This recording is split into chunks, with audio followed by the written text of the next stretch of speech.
Hiya! I'm in Beverly Hills. Kind of in Beverly Hills, kind of in another planet. So I am on the majestic grounds of the Greystone Estate. This is a sprawling 18.3 acre parcel of land that's full of walkways and gardens and ponds and beautiful nature. And the centerpiece of it all is right behind me. This is the Greystone Mansion.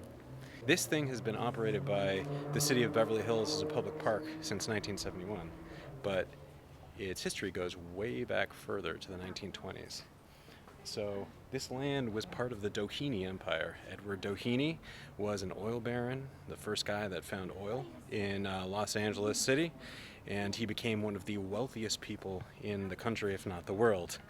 So he bought up about 600 acres of land in what would become Beverly Hills around the turn of the century, turn of the 20th century.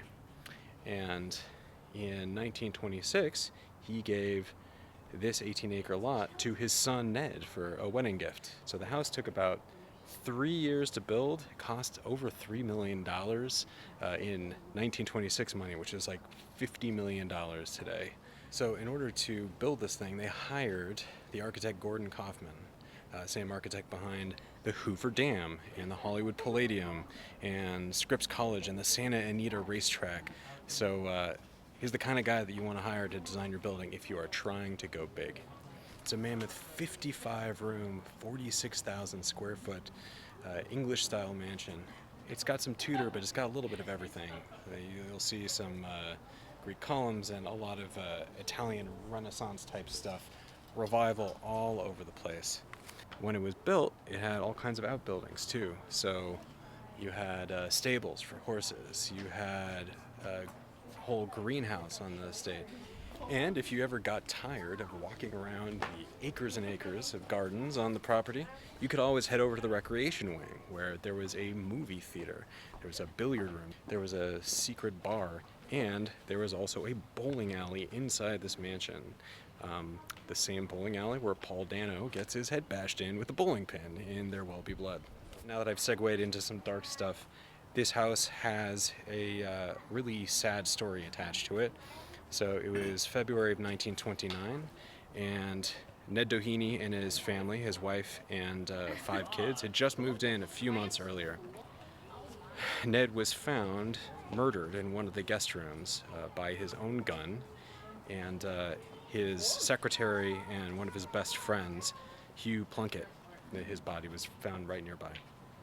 Now, the official story that came out was that Plunkett was disgruntled and had come to the Doheny estate and killed his friend and then killed himself. Some people believe that Doheny killed himself after he killed Plunkett, and others point to the fact that both of them and the patriarch, Ed Doheny, were the subject of an investigation related to the Teapot Dome scandal that had engulfed the Harding administration. After Ned's death, his widow, Lucy, ended up remarrying. She stayed in this house until 1955 and then sold this property to Paul Truesdale of Truesdale Estates fame, and then sold the mansion itself to a guy named Henry Crown. So Crown, I have read, was considering demolishing the house and parceling it off. The city of Beverly Hills wanted nothing to do with that, so they bought it from him in 1965, and they've owned it ever since and have leased it out for different purposes since then. In the late 60s through the early 80s, the American Film Institute actually leased this as their campus.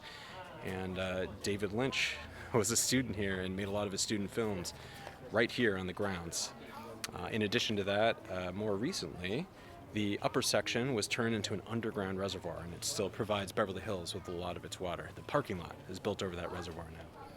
And, it's still used for flower festivals, theatrical events. There's a wedding going on right now. I've been to a wedding here, and it is still used for all kinds of filming of movies, music videos, my favorite being Meatloaf's I Would Do Anything for Love, But I Won't Do That. That was shot inside. Classic. Thanks for doing LA with me.